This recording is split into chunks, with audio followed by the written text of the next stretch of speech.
The Republic of San Marco, an Italian revolutionary state, existed for 17 months in 1848 to 1849.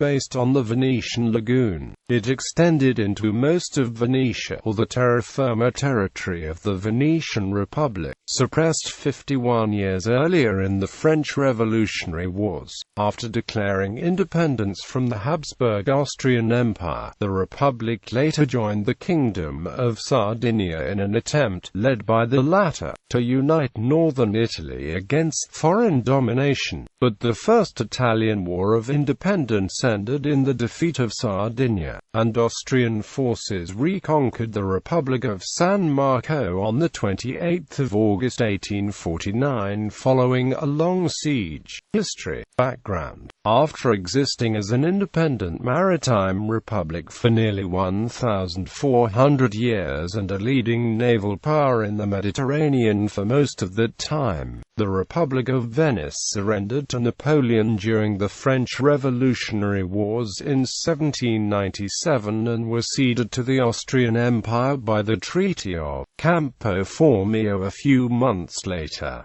This was confirmed by the 1815 Congress of Vienna. Austrian rule, after realizing that mutually agreeable home rule would not be possible, exploited Venetian resources, economically and politically, favoring Trieste as the imperial seaport. Within 50 years of their acquisition of the former republic, Austria had taken 45 million Austrian lire more from the region than had been spent there, and Venetian capitalism had been stifled by a reluctance on the part of the slow, bureaucratic Habsburg regime to grant credit to Venetian entrepreneurs. By the end of the 1840s, a collection of intellectuals, urban manufacturers, bankers, merchants and agrarian inhabitants of the terraferma were clamoring for political change and greater economic opportunity, albeit only by non-violent means. Across Italy, discomfort with foreign domination and with absolute monarchy had led to all Italian states becoming parliamentary monarchies, with much of the reform led by Pope Pius IX. Heavy-handed policing in response to an economic boycott of state monopolies in Austrian-held Milan led to the popular expulsion of the Austrian garrison in the city for 5 days in March 1848. Contemporaneous with the beginnings of Venetian independence, see 5 Days of Milan. Insurrection and independence. A few days after the independence of Milan and Venice and their affiliation to the Kingdom of Piedmont-Sardinia, the Piedmontese army crossed into Lombardy on 24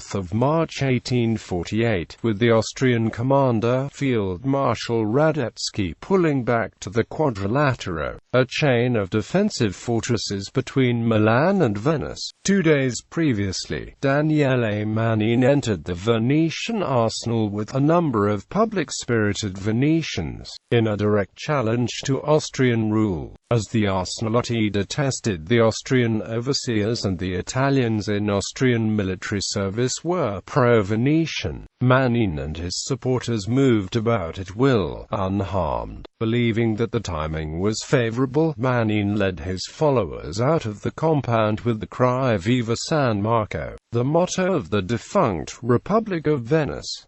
The Venetians, if not Austrian officials, accepted this to mean restoration of the old republic, with the exception of Verona, garrisoned as part of the Quadrilatero. The cities of Venetia, in particular Belluno, Padua, Rovagard, Treviso, Udine and Vicenza, immediately sided with the Lagoon and rejected Austrian rule, proclaiming Manin president of the Republic of San Marco and investing him with dictatorial powers during the state of emergency. Manin's leadership was supported by the middle classes, revealing a permanent change in power from the mercantile patricians of the old republic, and his support of the lower classes, combined with promises of law and order to the bourgeoisie, meant his leadership was popular. Unfortunately, however, Manin did not have the leadership qualities that might have led to enduring independence.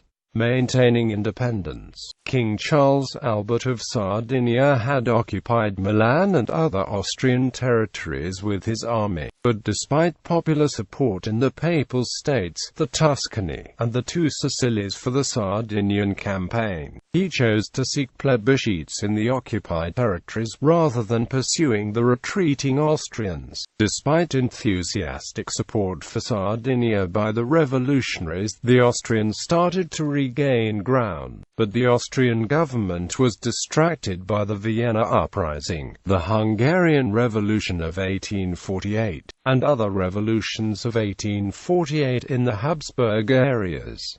Sir Radetzky was instructed to seek a truce, an order he ignored. While Austria was pressed on every front, the Italians allowed her time to regroup and to reconquer Venice and the other troubled areas of the empire one by one. Militarily, misreadings of the fluctuating political status in northern Italy, combined with Manin's indecision and ill health, which confined him to bed at critical moments, led to several damaging poor judgments by Venice. The Austrian fleet was stationed in the formerly Venetian port of Pola, in Istria. Despite Venice having much sympathy there, they made no effort to seize the fleet. Similarly, had the Venetians encouraged the desertion of Lombard Venetian soldiers from the Austrian army, such trained and disciplined troops might have bolstered the Venetian army. The Venetian revolutionaries also failed to incorporate the Terraferma into the lagoon-based republic effectively. While revolutionary reform generated some popular support for the new regime, the revolutionaries recruited few troops there. Mainlanders were mistrustful of Venetian power, probably as a result of old assumptions about the earlier Mariner Republic. This combined with destructive foraging and other damage, which might have been avoided had the revolutionaries recruited across Terraferma. While most of the middle and upper classes still supported the fight for independence, the lower classes of Terraferma were largely indifferent. The Venetian and Lombard troops of Radetzky's army remained mostly loyal and actively fought for Austria. Mainland recruits could have combined with the 2,000 Papal Guards and Neapolitan soldiers under General Pepe, who ignored orders to retreat in favor of supporting the infant republics.